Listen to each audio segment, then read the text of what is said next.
Agreement భార్య part 11. Abhiram ఒక్కసారిగా వెనక్కి తిరిగి చూసేసరికి శివాని అక్కడ లేదు.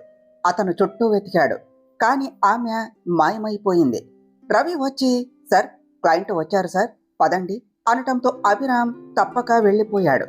కానీ అతని మనసంతా శివాని ఎవరితో మాట్లాడుతోంది, ఆ రౌడీ లాంటి వ్యక్తి ఎవరు అన్న ఆలోచనలతోనే ఉన్నది. మీటింగ్ ముగియగానే అభిరామ్ కారు వేసుకొని ఇంటికి పరుగు తీశాడు.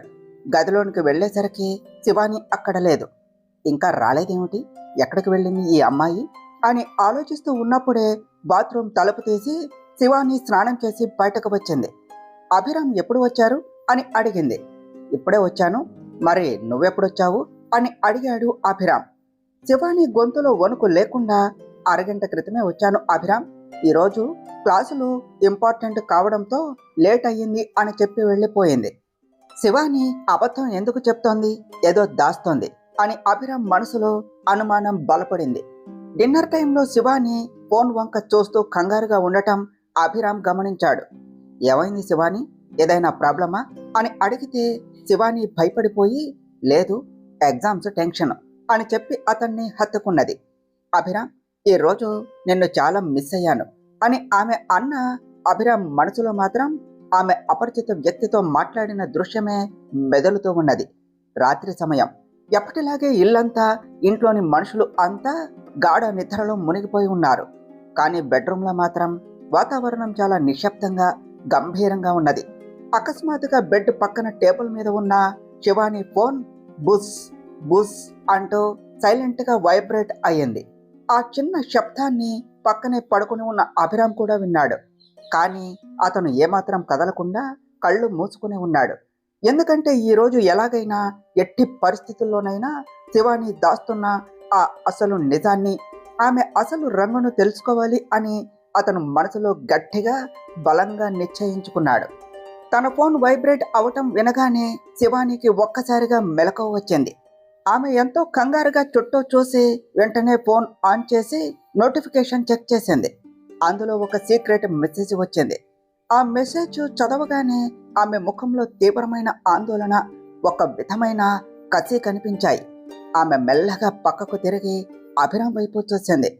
అతను చాలా గాఢ నిద్రలో ఉన్నాడు అని అనుకుని ఏమాత్రం శబ్దం కాకుండా బెడ్ మీద నుండి దిగింది. నేరుగా వార్డు రోబ్ దగ్గరకు వెళ్ళి అందులో నుండి కొన్ని బట్టలు తీసుకొని నిశ్శబ్దంగా బాత్రూంలోనికి వెళ్ళిపోయింది. ఆమె లోపలకు వెళ్ళి తలుపు వేయగానే ఇటు బెడ్ మీద ఉన్న అభిరామ్ ఒక్క సెకండ్లో కళ్ళు తెరిచాడు. అతని ముఖంలో తీవ్రమైన ఆలోచన మొదలయ్యింది. ఇంత అర్ధరాత్రి వేళ ఈమె బట్టలు మార్చుకుని ఎక్కడికి వెళుతోంది, అసలు ఎవరిని కలవటానికి వెళుతోంది అని మనసులో అనుకుంటూ బెడ్ పక్కన ఉన్న ఆమె ఫోన్ను చేతిలోనికి తీసుకున్నాడు. కొద్దిసేపటి క్రితం ఆమెకు వచ్చిన ఆ సీక్రెట్ మెసేజ్ను ఓపెన్ చేసి చూడగానే అభిరామ్ కళ్ళు ఆశ్చర్యంతో, షాక్తో ఒక్కసారిగా పెద్దవయ్యాయి. ఆ మెసేజ్లో ఒక అడ్రస్, కొన్ని కోడ్ వర్డ్స్ ఉన్నాయి. అతను ఆ మెసేజ్ గురించి తీవ్రంగా ఆలోచిస్తూ ఉండగానే బాత్రూమ్ తలుపు తీసి శివాని బయటకు వస్తూ ఉన్న అడుగుల శబ్దం వినిపించింది. అభిరామ్ అంతే వేగంతో ఆ ఫోన్ను యథాస్థానంలో పెట్టి మళ్ళీ బ్లాంకెట్ కప్పుకొని కళ్ళు మూసుకొని నిద్రపోతున్నట్లు నటించాడు. శివాని బాత్రూమ్ నుండి బయటకు వచ్చి జుట్టు సర్దుకుంటూ ఒకసారి బెడ్ వైపు ప్రేమతో కూడిన చూపులతో చూసింది. అభిరామ్ నిద్రపోతున్నాడు అని కన్ఫర్మ్ చేసుకొని నెమ్మదిగా రూమ్ మెయిన్ తలుపు దగ్గరకు వెళ్ళి దాన్ని చాలా సైలెంట్గా క్లిక్ మంటూ అన్లాక్ చేసింది. కానీ అభిరామ్ ఊహించినట్లు ఆమె ఆ తలుపు గుండా కారిడార్లోనికి బయటకు వెళ్లకుండా అడుగులు వెనక్కు వేసి నేరుగా గదికి ఉన్న బాల్కనీలోనికి వెళ్ళింది. అది చూసి అభిరామ్ మనసులోనే, అసలు ఈమె ఏం చేస్తోంది, డోరు అన్లాక్ చేసి మళ్ళీ బాల్కనీలోనికి వెళ్ళటం ఏమిటి, అయినా ఇప్పటి వరకు బాల్కనీ నుండి తిరిగి రాలేదేమిటి అని ఆలోచిస్తూ తను కూడా బ్లాంకెట్ పక్కకు నెట్టి చాలా నిశ్శబ్దంగా బాల్కనీ వైపు నడిచాడు. కానీ అభిరామ్ బాల్కనీలోనికి వెళ్ళి చూసేసరికి అక్కడ శివాని కనిపించలేదు. అభిరామ్ మైండ్ ఒక్కసారిగా షాక్ అయ్యింది. వాట్ ది హెల్, ఇప్పుడే కదా బట్టలు మార్చుకొని ఇక్కడకు వచ్చింది, అప్పుడే గాలిలో కలిసిపోయిందా, ఎక్కడకు మాయమైపోయింది అని కంగారుగా వెనక్కు తిరగబోతూ ఉంటే కింద గార్డెన్లో ఏదో కదలిక కనిపించి అతని అడుగులు ఒక్కసారిగా ఆగిపోయాయి. అభిరామ్ పైనుండి కిందకు చూడగా వర్మ విల్లాకు ఉన్న అతి పెద్ద ప్రహరీ గోడ దగ్గర శివాని నిలబడి ఉన్నది. ఆమె చుట్టూ చూసి ఒక్క జంపుతో ఆ ఎత్తైన గోడను చాలా ప్రొఫెషనల్గా దూకటానికి సిద్ధంగా ఉండటం చూసి అభిరామ్ నోరు వెళ్ళబెట్టాడు. అతని ముఖంలో షాక్తో పాటు ఒక వింతైన గర్వం కనిపించింది. ఓరి దేవుడా, అంటే తను పై అంతస్తు బాల్కనీ నుండి పైపు పట్టుకుని కిందకు దిగిందా? ఒప్పుకోవాలరా అభిరామ్, నా భార్యకు సాటి ఎవ్వరూ లేరు. చాలా డేంజరస్ పిల్ల దొరికింది నాకు. సరే, ఈరోజు కొంచెం ఫిజికల్ వర్కౌట్ నేను కూడా చేసి నా భార్య అసలు నిజం ఏమిటో, ఆమె వెనుక ఉన్న మిస్టరీ ఏమిటో తెలుసుకుంటాను అని అనుకుంటూ అభిరామ్ కూడా ఏమాత్రం ఆలస్యం చేయకుండా బాల్కనీ నుండి కిందకు దూకి అంతే వేగంతో ఆ ప్రహరీ గోడను దూకి అవతలి వైపునకు వెళ్ళాడు. గోడ అవతలకు వచ్చాక అభిరామ్ తన బట్టలు సర్దుకుంటూ, నా భార్య ఏమైనా గతంలో ఆర్మీలో గాని పోలీస్ డిపార్ట్మెంట్లో గాని ఉండేదా ఏమిటి? అసలు ఈమెను ఏమాత్రం నమ్మలేం. ఇంటికి తిరిగి వెళ్ళాక దీని గురించి గట్టిగా నిలదీసి అడగాలి అని అనుకున్నాడు. సరిగ్గా అదే సమయంలో అభిరామ్ నమ్మకస్తుడైన పిఏ మిస్టర్ రవి తన పర్సనల్ కారు తీసుకుని విల్లా వైపు వస్తూ ఉన్నాడు. అతను ముందు వెళ్ళిన శివానీని చూడలేదు. కానీ కోటీశ్వరుడైన తన బాస్ అభిరామ్ వర్మ ఇలా నైట్ డ్రెస్లో అర్ధరాత్రి పూట కాంపౌండ్ వాల్ దూకి రోడ్డు మీదకు రావటం చూసి కారు బ్రేక్ వేసి కళ్ళు తేలేశాడు. కారులో నుండి కిందకు దిగి, అభిరామ్ సార్, ఏమిటిది ఇంత అర్ధరాత్రి వేళ వర్మ విల్లా బయట? ఇదేం విన్యాసం సార్, అసలు ఏం జరుగుతోంది అని ఆశ్చర్యంగా అడిగాడు. అభిరామ్ అతని మాటలకు సమాధానం చెప్పే టైం లేదు అన్నట్లు రవిని పక్కకు నెట్టి, రవి, ఎక్కువ మాట్లాడకు, త్వరగా కారు తాళాలు ఇవ్వు, రేపు పొద్దున్న ఆఫీసులో నీ కారు నువ్వు తీసుకో అని చాలా సీరియస్గా చెప్పి తాళాలు లాక్కొని కారు ఎక్కాడు. ఎక్సలరేటర్ గట్టిగా నొక్కి ముందు ఒక క్యాబ్ ఎక్కి వెళ్తూ ఉన్న శివానీని చాలా సీక్రెట్గా ఫాలో అవటం మొదలుపెట్టాడు. కొద్దిసేపటి హై స్పీడ్ చేసింగ్ తర్వాత సిటీ చివరన ఉన్న ఒక పాత భయంకరమైన 6 అంతస్తుల లాడ్జ్ ముందు శివాని ప్రయాణిస్తూ ఉన్న క్యాబ్ ఆగింది. శివాని క్యాబ్ దిగి ఆ బిల్డింగ్ వైపు చూస్తూ నిలబడింది.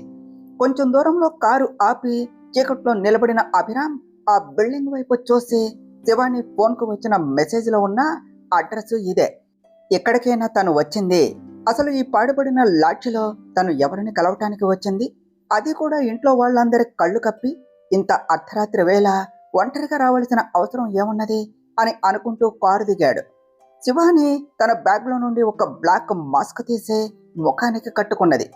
చుట్టూ చూసి చాలా అలర్ట్గా లాడ్జ్ లోపలకు వెళ్ళి లిఫ్ట్ వాడకుండా మెట్లగుండా చకచక 4వ అంతస్తుకు చేరుకున్నది. అభిరామ్ కూడా శబ్దం చేయకుండా ఆమెను ఫాలో అవుతూ 4వ అంతస్తుకు వచ్చాడు. అక్కడ ఒక పాత గది ముందు శివాని నిలబడింది. ఆమె గుండె వేగంగా కొట్టుకుంటోంది. ఒక దీర్ఘ శ్వాస తీసుకుని తన చేతితో తలుపును గట్టిగా కొట్టింది. లోపల నుండి మొదట ఎవ్వరూ పలకలేదు. కానీ శివాని అస్సలు వదలకుండా మళ్ళీ మళ్ళీ చాలా గట్టిగా తలుపు బాదటంతో లోపల నిద్రపోతూ ఉన్న ఆ వ్యక్తికి విపరీతమైన చిరాకు వచ్చింది. వాడు కోపంతో తలుపును గట్టిగా తెరిచాడు. వాడు బయటకు రాగానే శివాని ఒక్క సెకండ్లో తన ముఖానికి ఉన్న మాస్క్ తీసేసింది. ఎదురుగా నిలబడిన శివాని ముఖాన్ని చూడగానే ఆ రౌడీ లాంటి వ్యక్తి ముఖంలో రక్తం చుక్క లేకుండా పోయింది. దయ్యాన్ని చూసినట్లు భయంతో వణికిపోతూ, నువ్వా అంటూ ఒక్కసారిగా శివానీని తన 2 చేతులతో బలంగా వెనక్కు నెట్టి ప్రాణాలు గుప్పెట్లో పెట్టుకుని కారిడార్లో నుండి మెట్ల వైపు పారిపోయాడు. ఆ రౌడీ అంత బలంగా నెట్టేసరికి శివాని బ్యాలెన్స్ తప్పి గట్టిగా కింద పడిపోయింది. పక్కనే పిల్లర్ చాటున ఉన్న అభిరామ్ అది చూసి తట్టుకోలేక శివాని అనుకుంటూ ఆమెను లేపడానికి ముందుకు వెళ్తూ ఉండగానే శివాని ఏమాత్రం నొప్పిని లెక్క చేయకుండా వెంటనే స్పీడ్గా పైకి లేచి పారిపోతూ ఉన్న ఆ రౌడీ వెనక అంతే వేగంతో పరిగెత్తింది. వారిద్దరూ అలా కారిడార్లో మెట్ల మీద పరిగెడుతూ ఉంటే అభిరామ్ కూడా వాళ్లకు తెలియకుండా వెనుక నుండి అంతే వేగంతో వెంబడించాడు. అభిరామ్ ఆ సీన్ చూసి ఆశ్చర్యపోతూ, ఓరి దేవుడా, వీళ్ళ ఇద్దరిని చూస్తూ ఉంటే ఒకరు వెనుక ఒకరు అచ్చం దొంగ పోలీసులాగా పరిగెడుతున్నారు, అసలు ఏం జరుగుతుంది ఇక్కడ అని అనుకుంటూ గన్ని చేతిలోనికి తీసుకున్నాడు. ఆ రౌడీ మెట్లెక్కుతూ నేరుగా బిల్డింగ్ పైన ఉన్న మేడ మీదకు వెళ్ళాడు. కానీ అక్కడ ముందుకు వెళ్లే దారి లేదు. చుట్టూ పెద్ద ప్రహరీ అంచు మాత్రమే ఉన్నది. వాడు ఇక దారి లేక భయంతో వెనక్కు తిరిగేసరికి శివాని ఊపిరి పీల్చుకుంటూ సరిగ్గా వాడి ముందు నిలబడింది. ఆమె వెనుక కొద్ది దూరంలో చీకటి నీడలో అభిరామ్ ఎవరికీ కనిపించకుండా నిలబడి నిశ్శబ్దంగా గమనిస్తున్నాడు. అప్పుడు ఆ వ్యక్తి ఇక లాభం లేదు అనుకుని తన నడుముకు ఉన్న ఒక లోడెడ్ గన్ తీసి నేరుగా శివాని నుదుటికి గురిపెట్టాడు. వాడు క్రూరంగా నవ్వుతూ, నువ్వు నువ్వు ఆ రాత్రి జరిగిన ఆ పెద్ద ఫైర్ యాక్సిడెంట్లో చచ్చిపోయావు కదా శరణ్య గుప్తా. సరే పర్వాలేదు, ఆ రోజు బ్రతికావు, కానీ ఈ రోజు మళ్ళీ నిన్ను నా చేతులతోనే పైకి పంపిస్తాను అన్నాడు పళ్ళు కొరుకుతో. వెనుక నిలబడిన అభిరామ్ ఆ మాటలు వినగానే ఒక్కసారిగా షాక్తో స్తంభించిపోయాడు. శరణ్య గుప్తానా? ఎవరి వ్యక్తి? వీళ్ళు దేని గురించి మాట్లాడుకుంటున్నారు? శివానీని వీడు శరణ్య గుప్తా అంటున్నాడు ఏమిటి అని అతని మైండ్ బ్లాక్ అయిపోయింది. కానీ అక్కడ శివాని మాత్రం ఆ గన్నును చూసి అస్సలు భయపడలేదు. ఆమె కళ్ళల్లో విపరీతమైన పగ కనిపిస్తోంది. ఆమె పిచ్చిదానిలా నవ్వుతో, అవును, నువ్వు అనుకున్నట్లే నేను ఆ రాత్రే చచ్చిపోయాను. కానీ ఆ రాత్రే మీరు నా ఇంటికి వచ్చి ఎవరిని చంపడానికి ప్లాన్ చేశారో ఆ శరణ్య గుప్తాని మాత్రం మీరు చంపలేకపోయారు. అది మీరు చేసిన అన్నింటికంటే అతి పెద్ద తప్పు. ఇప్పుడు విను, ఈ రోజుతో నీ ఆట ముగిసింది. నువ్వు ఇక బ్రతకవు. నిన్ను నడిపిస్తున్న నీ బాస్ దేవేంద్ర నాయక్ కూడా బ్రతకడు అన్నది చాలా పవర్ఫుల్గా. శివాని నోటి నుండి తమ సుప్రీం బాస్ దేవేంద్ర నాయక్ పేరు వినగానే ఆ వ్యక్తి ఒక్క క్షణం తీవ్రమైన ఆశ్చర్యంలో మునిగిపోయాడు. కానీ వెంటనే వాడు తేరుకుని నవ్వుతూ, ఓహో, నీకు అంతా తెలిసిపోయిందా? కానీ తెలిసి ఏం లాభం తల్లి, ఈరోజు కూడా నువ్వు నా చేతిలోనే చావబోతున్నావు అని చెబుతూ శివానీని చంపటానికి గన్ ట్రిగర్ నొక్కపోయాడు. కానీ వాడు ట్రిగర్ నొక్కే సరిగ్గా అదే నిమిషంలో చీకట్లో నుండి డామ్ అంటూ ఒక భయంకరమైన గన్ షాట్ శబ్దం వినిపించింది. ఆ బుల్లెట్ నేరుగా వాడి గుండెల్లోనికి దూసుకుపోయింది. ఆ దెబ్బకు ఆ వ్యక్తి బ్యాలెన్స్ తప్పి ఒక్కసారిగా ఆ 6వ అంతస్తు టెర్రస్ అంచు నుండి వెనక్కు తిరిగి కిందకు పడిపోయాడు. శివానీకి గుండె ఆగిపోయినంత పనయ్యింది. ఒక్కసారిగా పిచ్చిదానిలా అయిపోయింది. ఆమె కంగారుగా టెర్రస్ అంచు వరకు పరిగెత్తుకుంటూ వెళ్ళి కిందకు వంగి చూసింది. వాడు ఆ 6వ అంతస్తు నుండి కింద పడే రక్తం మడుగులో ప్రాణాలు విడిచి చనిపోయి ఉన్నాడు. అసలు ఒక్క సెకండ్లో ఏం జరిగిందో ఆమెకు అస్సలు అర్థం కాలేదు. ఆమె విపరీతమైన భయంతో వణుకుతో చుట్టూ చూస్తూ ఉండగా వెనక నుండి బోట్ల శబ్దం వినిపించింది. శివాని వెనక్కు తిరిగి చూసేసరికి అక్కడ అభిరామ్ చేతిలో గన్ పట్టుకుని నిలబడి ఉండటం చూసి ఆమె నోట మాట రాలేదు. పూర్తిగా నిశ్చేష్టురాలయ్యింది. ఆమె కళ్ళల్లో నుండి కన్నీళ్లు ఆగకుండా వస్తున్నాయి. తీవ్రమైన ఆవేదన, కోపంతో ఆమె అభిరామ్ వైపు పరిగెత్తుకుంటూ వెళుతూ, అభిరామ్, ఏం చేశావు నువ్వు? అసలు ఏం చేశావు? అసలు నీకు తెలుసా? నా గతాన్ని నాశనం చేసిన ఆ మృగం కోసం నేను ఎన్నేళ్ల నుండి ఎంత నరకం అనుభవిస్తూ వెతుకుతున్నానో, నేను ఎంత కష్టపడి నా ప్రాణాలను పణంగా పెట్టి ఈరోజు ఇక్కడకు వచ్చానో నీకు తెలుసా? నా ఇన్నేళ్ల కష్టాన్ని, నా జీవిత ఆశయాన్ని నువ్వు కేవలం ఒక్క నిమిషంలో కాల్చి బూడిద చేశావు అభిరామ్. అసలు నా వ్యక్తిగత విషయాల్లో తలదూర్చే హక్కు, నా శత్రువును చంపే హక్కు నీకు ఎవరిచ్చారు అని గట్టిగా అరుస్తూ నిలదీసింది. అలా అంటున్నప్పుడు ఆమె కళ్ళు కన్నీళ్లతో పూర్తిగా నిండిపోయాయి. ఆమె తనను తాను కంట్రోల్ చేసుకోలేక ఏడుస్తూ తన 2 చేతులతో అభిరామ్ విశాలమైన గుండెలపై బలంగా కొట్టసాగింది. ఆమె కొడుతూ ఉన్న అభిరామ్ అస్సలు కదల్లేదు. అతను చాలా నిశ్శబ్దంగా, గంభీరంగా ఆమె వైపు చూశాడు. ఆ తర్వాత అకస్మాత్తుగా ఆమె 2 చేతులను తన బలమైన గుప్పెట్లోనికి తీసుకొని ఆమెను తన వైపునకు బలంగా లాక్కున్నాడు. ఏమాత్రం ఆలస్యం చేయకుండా ఆమె చేయి పట్టుకొని లాడ్జ్ మెట్ల గుండా చకచక కిందకు తీసుకుని రాసాగాడు. అభిరామ్ ప్రవర్తన చాలా రఫ్గా, మునుపెన్నడూ లేనంత కోపంగా ఉండటంతో శివానికి ఇంకాస్త కోపం వచ్చింది. ఆమె తన చేతిని విడిపించుకోవటానికి ప్రయత్నిస్తూ, అభిరామ్, నన్ను వదిలే, నా చేయి వదులు, నేను నీతో రానంతే అన్నది మొండిగా. ఆ మాట వినగానే అభిరామ్ అడుగులు ఆగాయి. అతను వెనక్కు తిరిగి తన గన్నును తీసి నేరుగా ఆమె ముఖం ముందు చూపిస్తూ, ఇదిగో శివాని, నాతో ఎక్కువ మాట్లాడకు.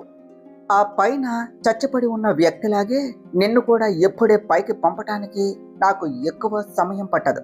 కాబట్టి సైలెంట్గా నోరు మూసుకొని నాతో రా అన్నాడు పళ్ళు కొరుకుతో. అభిరామ్ కళ్ళల్లోని ఆ భయంకరమైన రౌద్రాన్ని, కోపాన్ని శివాని తన జీవితంలో ఎప్పుడూ చూడలేదు. అతని పవర్ఫుల్ వాయిస్కు ఆమె ఒక్కసారిగా వణికిపోయింది. ఇక లాభం లేదు అనుకుని మౌనంగా కన్నీళ్లు తుడుచుకుంటూ అతని వెనుక నడిచింది. అభిరామ్ ఆమెను లాడ్జి కిందకు తీసుకుని వచ్చి కార్ డోర్ తీసి చాలా కోపంగా లోపల కుట్టామని కళ్ళతోనే సైగ చేశాడు. సరిగ్గా అదే సమయంలో బిల్డింగ్ అవతలి వైపు ఆ రౌడీ పైనుండి కింద పడి చనిపోయి ఉండటం చూసి ఆ దారిలో వెళ్తూ ఉన్న ఎవరో వ్యక్తి, అయ్యో చంపేశారు, ఎవరో కింద పడిపోయారు అని గట్టిగా అరిచాడు. దానితో ఆ అర్ధరాత్రి వేళ కూడా చుట్టుపక్కల ఉన్న జనం అక్కడ గుమిగూడటం మొదలయ్యింది. పరిస్థితి చేతులు దాటిపోతోంది అని గ్రహించిన అభిరామ్ వెంటనే కారు స్టార్ట్ చేసి స్పీడ్గా ఎక్సలరేటర్ నొక్కి శివానీని తీసుకుని ఆ స్పాట్ నుండి మెరుపు వేగంతో వెళ్ళిపోయాడు. కారు చాలా వేగంగా సిటీ హైవే మీద దూసుకుపోతోంది. పక్క సీట్లో కూర్చొని ఉన్న శివాని కళ్ళ నుండి నీళ్లు ఆగకుండా వస్తున్నాయి. ఆమె కిటికీ వైపు చూస్తూ నిశ్శబ్దంగా ఏడుస్తోంది. అది చూసి అభిరామ్ మనసు కరిగినా పైకి మాత్రం గంభీరంగా ఉంటూ సిటీ చివరన ఉన్న ఒక చీకటి నిర్జీవమైన ఖాళీ ప్రదేశంలో కారును సడన్ బ్రేక్ వేసి ఆపాడు. డాష్ బోర్డ్లో ఉన్న వాటర్ బాటిల్ తీసి ఆమెకు అందిస్తూ చాలా పదునైన చూపులతో చూస్తూ, ఇప్పుడు చెప్పు శివాని, అసలు ఆ చనిపోయిన వ్యక్తి ఎవరు? నీకు అతనికి ఉన్న సంబంధం ఏమిటి? వాడు నిన్ను శరణ్య గుప్తా అని ఎందుకు పిలిచాడు? అన్నిటికంటే ముఖ్యంగా నీ అసలు గుర్తింపు ఏమిటి? నువ్వు ఎవరు అని గట్టిగా నిలదీసి అడిగాడు. శివాని కొద్దిసేపు ఆ వాటర్ బాటిల్ వైపు, ఆపై శూన్యంలోనికి మౌనంగా చూస్తూ ఉండిపోయింది. ఆమె గుండెల్లో ఇన్నేళ్లుగా దాచుకున్న అగ్ని పర్వతం ఒక్కసారిగా బద్దలవటానికి సిద్ధమైంది. ఆమె ఒకసారి అభిరామ్ వైపు చాలా భారంగా చూసి తన కళ్ళల్లోని కన్నీళ్లను చేతులతో గట్టిగా తుడుచుకుంటూ, నువ్వు ఎలాగైనా తెలుసుకోవాలి అనుకుంటున్నావు కదా అభిరామ్, సరే ఈరోజు నీకు నా జీవితంలోని ఆ భయంకరమైన నిజమంతా, నా పగంతా నీ ముందే పెట్టేస్తాను విను అన్నది చాలా ఎమోషనల్గా. ఆమె ఒక సుదీర్ఘమైన శ్వాస తీసుకొని చెప్పటం మొదలుపెట్టింది. నా అసలు గుర్తింపు ఇప్పుడు నీ కళ్ళ ముందు కనిపిస్తూ ఉన్న ఈ శివాని కాదు అభిరామ్. నా అసలు పేరు శరణ్య గుప్తా. నీ పాత ఎక్స్ గర్ల్ ఫ్రెండ్, నిన్ను మోసం చేసిన ఆ లావణ్య గుప్తాకు సొంత చెల్లిని నేను అన్నది. ఆ మాట వినగానే అభిరామ్ గుండె ఒక్కసారిగా ఆగిపోయినంత పనయ్యింది. షాక్లో ఆమె వైపు చూస్తూ ఉండిపోయాడు. శివాని కన్నీళ్లతో చెప్పటం కొనసాగించింది. 4 ఏళ్ల క్రితం నా అక్క లావణ్య గుప్తా నిన్ను వదిలేసింది. ఎందుకు వదిలేసిందో తెలుసా? ఎందుకంటే ఆ సమయంలో నీకు బిజినెస్ మీద అస్సలు ఆసక్తి లేదు. నువ్వు చాలా క్యాజువల్గా ఉండేవాడివి. కానీ నా అక్క లావణ్యకు మాత్రం డబ్బు అంటే పిచ్చి, లగ్జరీ లైఫ్ అంటే విపరీతమైన వ్యామోహం. అందుకనే తను నిన్ను వదిలేసి మీ నాన్నగారైన మిస్టర్ రఘువీర వర్మతో కలిసి అంటూ శివాని గొంతు దుఃఖంతో ఒక్కసారిగా ఆగిపోయింది. శివాని అకస్మాత్తుగా అలా ఆగిపోవటంతో అభిరామ్ ఆమె చెయ్యిపై తన చెయ్యి వేసి చాలా మెత్తగా, నువ్వు భయపడకుండా చెప్పు శరణ్య, నాకు ఆ పాత విషయాల వల్ల, నా గతం వల్ల ఎలాంటి ఇబ్బంది లేదు. నాకు ఇప్పుడు కేవలం నిజం మాత్రమే కావాలి అన్నాడు నమ్మకంగా. అభిరామ్ మాట విన్నాక శివాని తనను తాను సంభాళించుకుంటూ మళ్ళీ చెప్పటం ప్రారంభించింది. కానీ మీ నాన్న దగ్గరకు వెళ్ళినా కూడా నా అక్కకు డబ్బు ఆశ తీరలేదు అభిరామ్. సరిగ్గా అదే సమయంలో ఈ సమాజంలో చాలా పవర్ఫుల్గా చలామణి అవుతూ ఉన్న దేవేంద్ర నాయక్ అనే ఒక అపరిచిత క్రూరమైన వ్యక్తి నా అక్క లావణ్యకు 100 కోట్ల ఆశ చూపించాడు. దానికి ప్రతిఫలంగా మీ వర్మ ఎంపైర్కు సంబంధించిన కొన్ని సీక్రెట్ డాక్యుమెంట్స్ దొంగిలించి తనకు ఇవ్వమన్నాడు. ఆ సమాచారం ఏమిటో నాకైతే పూర్తిగా తెలియదు. కానీ అతనుకు కావలసిన ఆ సీక్రెట్ ఫైల్ని లావణ్య ఎలాగులా సంపాదించి దాన్ని ఆ దేవేంద్ర నాయక్కు ఇవ్వబోతోంది కూడా. కానీ సరిగ్గా అదే సమయంలో మీ నాన్నగారైన మిస్టర్ రఘువీర్ వర్మ నా అక్క లావణ్యకు అఫీషియల్గా పెళ్లి ప్రపోజల్ చేశారు. అది చూసి లావణ్య ఆశలు మళ్ళీ పీక్స్కు పెరిగాయి. ఒకవేళ నేను రఘువీర్ వర్మని పెళ్లి చేసుకుంటే కేవలం కొన్ని 100 కోట్లు కాదు, మొత్తం వర్మ ఎంపైర్కే నేను సుప్రీం యజమానురాలుని అవుతాను కదా అని అనుకున్నది. అందుకే ఆ దేవేంద్ర నాయక్ను మోసం చేసి అతనికి ఇన్ఫర్మేషన్ ఇవ్వటానికి పూర్తిగా నిరాకరించింది. దానితో ఆ దేవేంద్ర నాయక్కు విపరీతమైన కోపం వచ్చింది. ఒకరోజు మిస్టర్ రఘువీర వర్మతో కలిసి నా అక్క లావణ్య కారులో బయటకు వెళుతూ ఉండగా దేవేంద్ర నాయక్ పక్కా ప్లాన్ ప్రకారం తన మనుషులతో వారి కారును చాలా ఘోరంగా యాక్సిడెంట్ చేయించాడు. ఆ భయంకరమైన ప్రమాదంలో మీ నాన్న, నా అక్క ఇద్దరు అక్కడికక్కడే చనిపోయారు అని చెప్పింది. శివాని నోటి నుండి తన తండ్రి మరణం వెనుక ఉన్న ఈ భయంకరమైన నిజాన్ని వినగానే అభిరామ్ మనసు విలవిలలాడిపోయింది. అతను బాధతో, ఆవేశంతో కళ్ళు గట్టిగా మూసుకున్నాడు. ఒక దీర్ఘ శ్వాస తీసుకొని తనను తాను కంట్రోల్ చేసుకుంటూ, మరి ఇందులో నువ్వు ఎలా చిక్కుకున్నావు శరణ్య? వైజాగ్లో ఉన్న మీ ఇంట్లో ఆ రాత్రి మంటలు ఎలా చెలరేగాయి? ఆ ప్రమాదంలో నువ్వు, మీ అమ్మ ఇద్దరూ చనిపోయారని కదా పోలీస్ రికార్డ్స్లో ఉన్నది. మరి ఇదంతా ఏమిటి అని అడిగాడు గొంతులో వణుకుతో. శివాని శూన్యంలోనికి చూస్తూ ఎంతో శోకంతో ఆ కారు ప్రమాదం జరిగిన తర్వాత ఆ సీక్రెట్ ఫైల్ కోసం దేవేంద్ర నాయక్ మనుషులు మొదట లావణ్య ఉన్న హైదరాబాద్ ఫ్లాట్ను మొత్తం జల్లెడ పెట్టారు. ఎందుకంటే ఆ కంపెనీ ఇన్ఫర్మేషన్ లావణ్య దగ్గరే భద్రంగా ఉన్నది అని వారికి తెలుసు. కానీ అక్కడ ఏమీ దొరకకపోవటంతో వైజాగ్లో ఉన్న మా పాత ఇంటిని వెతకాలి అని ఆ దేవేంద్ర నాయక్ నిర్ణయించుకున్నాడు. ఈరోజు నువ్వు టెర్రస్ మీద కాల్చి చంపిన ఆ వ్యక్తే ఆ రాత్రి తన మనుషులతో కలిసి వైజాగ్లో ఉన్న మా ఇంట్లోనికి దొంగచాటుగా చొరపడ్డాడు. సరిగ్గా ఆ దురదృష్టకరమైన రాత్రి నా ప్రాణ స్నేహితురాలు శివాని. అవును, ఎవరి గుర్తింపుతో అయితే నేను ఈరోజు నీ ముందు బ్రతికి ఉన్నానో ఆ ఒరిజినల్ శివాని ఏదో కాలేజీ పని మీద వైజాగ్కు వచ్చి మా ఇంట్లోనే ఉన్నది. నేను రాత్రిపూట ఏదో వస్తువు తేవడానికి మార్కెట్కు వెళ్ళాను. అప్పుడే ఆ దేవేంద్ర నాయక్ మనుషులు ఇంట్లోనికి దూరి ఇల్లంతా వెతికారు. చివరకు లావణ్య మాకు చెప్పకుండా ఇంట్లో దాచిపెట్టిన ఆ కంపెనీ సీక్రెట్ ఫైలు వాళ్లకు దొరికింది. దానితో పాటు వాళ్ళు నా తల్లిని, నా స్నేహితురాలు శివానీనే శరణ్య అనుకుని దారుణంగా కత్తులతో పొడిచి చంపేసి వెళ్ళిపోయారు అంటూ శివాని ఏడవటం మొదలుపెట్టింది. శివాని కన్నీళ్లు తుడుచుకుంటూ, నేను మార్కెట్ నుండి తిరిగి వచ్చేసరికి హాల్లో మా అమ్మ, నా స్నేహితురాలు శివాని ఇద్దరూ రక్తం మడుగులో కింద పడి ఉండటం చూసి నా మైండ్ బ్లాక్ అయ్యింది. అమ్మ అప్పటికే నన్ను వదిలి శాశ్వతంగా వెళ్ళిపోయింది. కానీ నా స్నేహితురాలు శివాని మాత్రం ప్రాణాపాయ స్థితిలో ఉండి నన్ను చూసి కేవలం వర్మ ఎంపైర్, లావణ్య అని మాత్రమే మూలుగుతూ చెప్పింది. నాకు ఏమీ అర్థం కాలేదు. నేను ఏడుస్తూ అసలేం జరిగింది అని మళ్ళీ అడిగేలోపే తను కూడా నా చేతుల్లోనే ప్రాణాలు వదిలింది. నేను అసలు ఏం జరిగిందో తెలుసుకునే లోపే ఆ దుర్మార్గులు సాక్ష్యాలు దొరకకుండా ఉండటానికి ఇల్లంతా పెట్రోల్ పోసి మంటలు పెట్టడం మొదలుపెట్టారు. నేను కంగారుగా కిటికీలో నుండి చూస్తే ఈరోజు నువ్వు చంపిన ఆ వ్యక్తి తన మనుషులతో కింద నిలబడి క్రూరంగా నవ్వుతూ ఉన్నాడు. వాళ్లే నా కళ్ళ ముందే నా ఇంటికి నిప్పు పెట్టారు. చూస్తూ ఉండగానే ఇల్లంతా భయంకరమైన మంటల్లో చిక్కుకున్నది. నేను శవాల పక్క నుండి బయటకు రావటానికి ప్రయత్నించి ఆ దట్టమైన పొగకు స్పృహ తప్పి మంటల మధ్య పడిపోయాను. ఆ తర్వాత ఏం జరిగిందో నాకు తెలియదు. కొన్ని వారాల తరువాత నాకు హైదరాబాదులోని ఒక హాస్పిటల్లో మెలకువ వచ్చింది. అప్పటికే నా ముఖం, శరీరం కొన్ని చోట్ల చాలా దారుణంగా కాలిపోయాయి. నా పాత ముఖాన్ని చూస్తే నేను శరణ్య గుప్తా అని ఈ ప్రపంచంలో ఎవరూ గుర్తుపట్టలేనంతగా నా ముఖం మారిపోయింది. నా అక్క లావణ్య అత్యాశ వలన ఒక్క రాత్రిలో నా మొత్తం జీవితాన్ని, నా కుటుంబాన్ని నాశనం చేసింది అభిరామ్. నా గుర్తింపును కూడా దూరం చేసింది. ఆ తర్వాత నేను నా స్నేహితురాలు శివాని ముఖాన్ని, ఆమె గుర్తింపును స్వీకరించాను. ఎందుకంటే ఆ సమయంలోనే దేవేంద్ర నాయక్ మనుషులు నా తల్లిని, నావి పాత గుర్తింపు కార్డ్స్ మొత్తాన్ని పూర్తిగా తుడిచేశారు అని నాకు తెలిసింది. అప్పుడు నేను నా స్నేహితురాలు శివాని చనిపోయే ముందు చెప్పిన ఆ వర్మ ఎంపైర్ అనే మాటను పట్టుకుని హైదరాబాద్ వచ్చాను. కరెక్ట్గా అప్పుడే నువ్వు నీ మునిగిపోతూ ఉన్న కంపెనీ బాధ్యతలు తీసుకొని జాయిన్ అయ్యావు.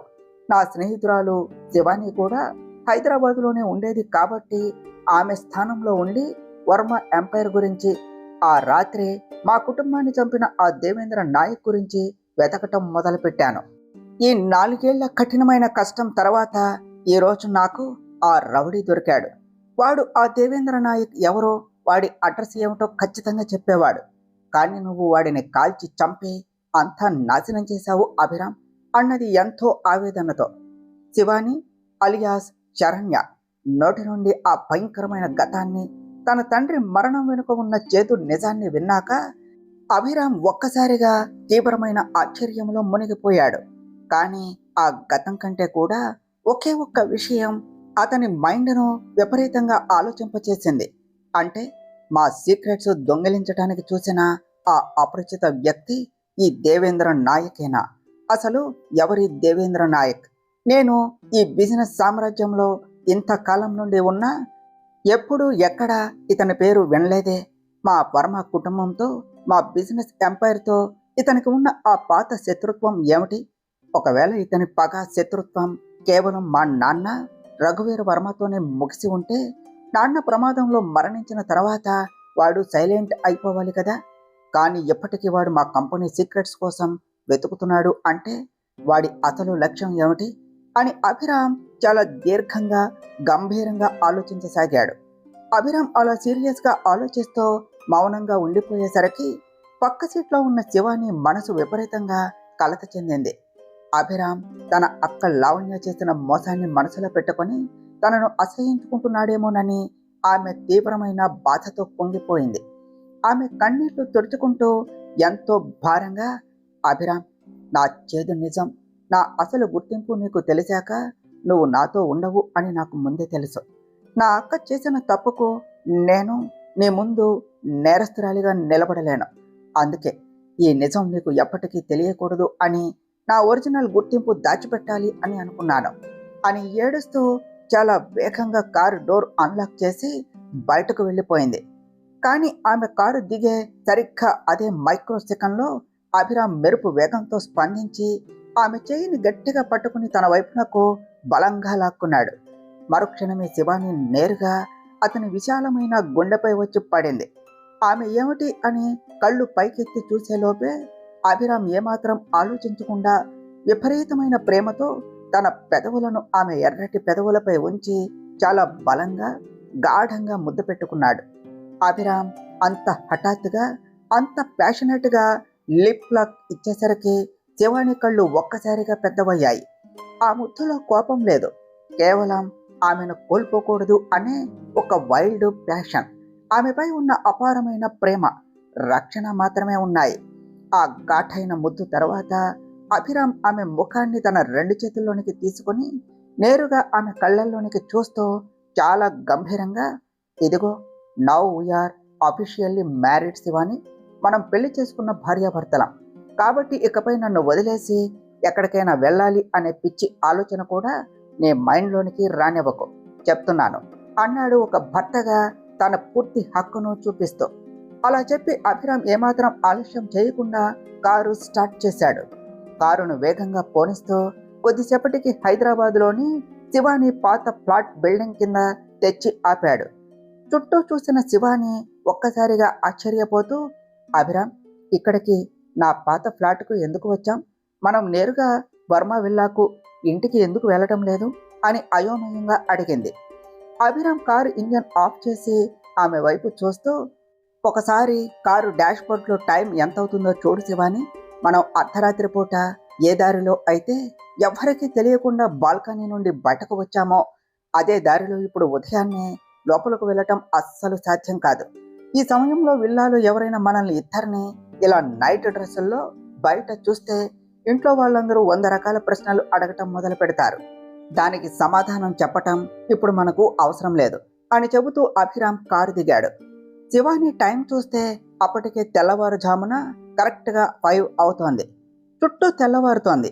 ఆమె కూడా ఇక ఏమీ మాట్లాడలేక సైలెంట్గా కారు దిగి అభిరామ్ వెనకే తన పాత ఫ్లాట్లోనికి వెళ్ళింది. ఫ్లాట్లోనికి వెళ్ళగానే, నేను చాలా అలసిపోయాను, ఒక హాఫ్ అన్ అవర్ నిద్రపోతాను అని చెప్పి బెడ్రూమ్లోనికి వెళ్ళి పడుకున్నాడు. శివాని కూడా కాసేపు హాల్లోనే నిలబడి ఆలోచించి అలసట వల్ల వేరే గదిలోనికి వెళ్ళి బెడ్ మీద పడుకుని కళ్ళు మూసుకున్నది.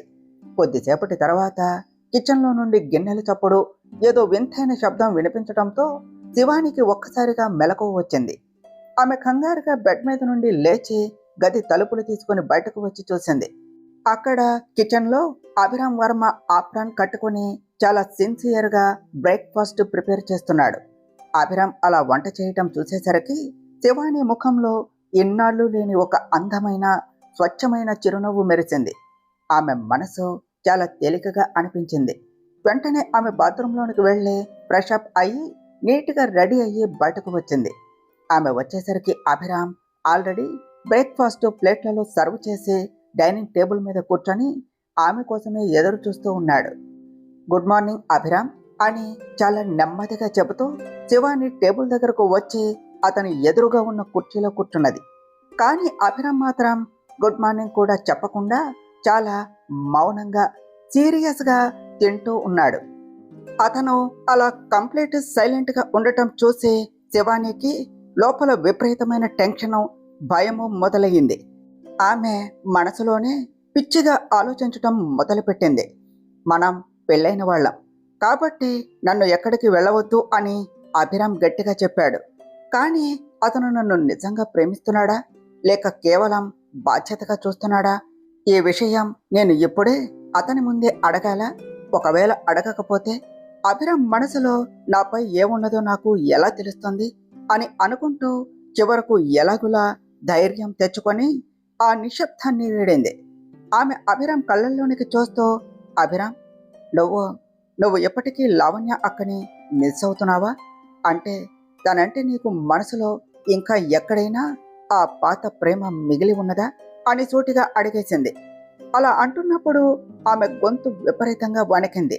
కళ్ళల్లో నీళ్లు తిరిగాయి. ఎందుకంటే ఒకవేళ అభిరామ్ నోటి నుండి అవును అనే సమాధానం వస్తే ఆ నిజాన్ని తట్టుకునే శక్తి ఆమె గుండెకు లేదు. కానీ అభిరామ్ ఆమె ప్రశ్నకు ఏ సమాధానం చెప్పకుండా తింటూ ఇంకాస్త మౌనంగానే ఉండిపోయాడు. ఆ భయంకరమైన నిశ్శబ్దం శివాని గుండెను ముక్కలు ముక్కలు చేస్తోంది. సరిగ్గా అదే తరుణంలో టేబుల్ మీద ఉన్న అభిరామ్ ఫోను రింగ్ అయ్యింది. అతను స్క్రీన్ చూసి ముఖంలో గంభీరత్వాన్ని నింపుకొని ఫోన్ ఎత్తి మాట్లాడాడు. అవతల వైపు ఉన్న వ్యక్తి ఏదో సీరియస్ ఇన్ఫర్మేషన్ చెప్తున్నాడు. కానీ అవతల వైపు ఎవరు ఉన్నారు, ఏం చెప్తున్నారు అనేది శివానికి అస్సలు అర్థం కాలేదు. కొద్దిసేపు అవతల వ్యక్తి చెప్పినది మొత్తం చాలా శ్రద్ధగా విన్నాక Abhiram okay, I will be there అని చెప్పి ఫోన్ కట్ చేసి టేబుల్ మీద పెట్టేశాడు. అభిరామ్ ఫోన్ పక్కన పెట్టి చాలా కేరింగ్గా శివాని వైపు చూస్తూ, ఈరోజు నువ్వు కాలేజీకి వెళ్ళాలి శివాని అని అడిగాడు. శివాని తన ప్లేట్లోనే చూస్తూ చూపులు తిప్పుకుంటూ అవును అని చాలా సాఫ్ట్గా తల ఊపింది. అప్పుడు అభిరామ్ టేబుల్పై ఉన్న ఆమె చేతిని తన చేతిలోనికి తీసుకొని చాలా నమ్మకంగా, శివాని, ఇప్పుడు నేను చెప్పేది చాలా జాగ్రత్తగా మైండ్లో పెట్టుకుని విను. ఇకపై నువ్వు ఈ పాత పగలు ప్రతీకారాలు పక్కన పెట్టి కేవలం నీ చదువు, నీ కెరీర్ మీద మాత్రమే పూర్తి దృష్టి పెట్టాలి. నీకు చిన్నారి నిక్కి ఉన్నది. తన భవిష్యత్తు గురించి, నీ గురించి మాత్రమే ఆలోచించు. ఈ రోజు నుండి ఆ దేవేంద్ర నాయక్ అనే పేరు గురించి నువ్వు అస్సలు ఆలోచించకూడదు. ఆ విషయమై ఎవరితోనూ నువ్వు మాట్లాడకూడదు. అతని అసలు లక్ష్యం వర్మ ఎంపైర్. ఆ సామ్రాజ్యానికి వారసుడిగా వాడిని ఎలా తొక్కాలో, వాడి అంతం ఎలా చూడాలో నేను చూసుకుంటాను, ఓకేనా అని చెబుతూ ఆమె తలపై ఎంతో ఆప్యాయంగా నిమురుతూ భరోసా ఇచ్చాడు. ఆ తర్వాత లేస్తూ, పద, నేను ఆఫీస్కు వెళ్తున్నాను, నిన్ను దారిలో నీ కాలేజీ దగ్గర దింపుతాను అన్నాడు. శివాని ఒక్కసారిగా ఆశ్చర్యపోతూ కంగారుగా, వద్దు అభిరామ్, నేను క్యాబ్లోనూ ఆటోలోనూ వెళ్తాను. మిమ్మల్ని నాతో పాటు కాలేజీ బయట చూస్తే అందరూ ఈజీగా గుర్తుపట్టేస్తారు. ఒకవేళ మిమ్మల్ని చూడకపోయినా మీ స్పోర్ట్స్ కారును చూడగానే కాలేజీ వాళ్ళంతా గుర్తుపట్టేస్తారు. ఎప్పుడు బిజినెస్ న్యూస్ ఛానల్స్లో మీ కారు కనిపిస్తూనే ఉంటుంది కదా, వద్దు అన్నది భయంగా. అభిరామ్ ఆమె కంగారును చూసి పక్కపక్క నవ్వుతూ ముందుకు వచ్చి తన 2 వేళ్లతో ఆమె నుదుటిపై చాలా మెల్లగా ముద్దుగా కొట్టి, పిచ్చిపిల్ల, నేను నా స్పోర్ట్స్ కారులో వెళ్ళటం లేదు. బయట ఉన్నది mister Ravi car. So don't worry, నన్ను ఎవరు గుర్తుపట్టరు అని చెప్పి ఆమె నడుముపై చేయి వేసి తనతో పాటు కారు వైపు తీసుకుని బయలుదేరాడు. శివానీని చాలా జాగ్రత్తగా కాలేజీ డ్రాపింగ్ పాయింట్ దగ్గర దింపి అభిరామ్ నేరుగా వర్మ ఎంపైర్ ఆఫీస్కు వెళ్ళాడు. తరువాత ఏమి జరిగిందో నెక్స్ట్ పార్ట్లో తెలుసుకుందాం ఫ్రెండ్స్. డియర్ ఫ్రెండ్స్, మీకు కనుక ఈ కథ నచ్చినట్లయితే మీ అభిప్రాయాలను కామెంట్ల రూపంలో తెలియచేయండి. ఈ వీడియోను లైక్ చేయండి, షేర్ చేయండి.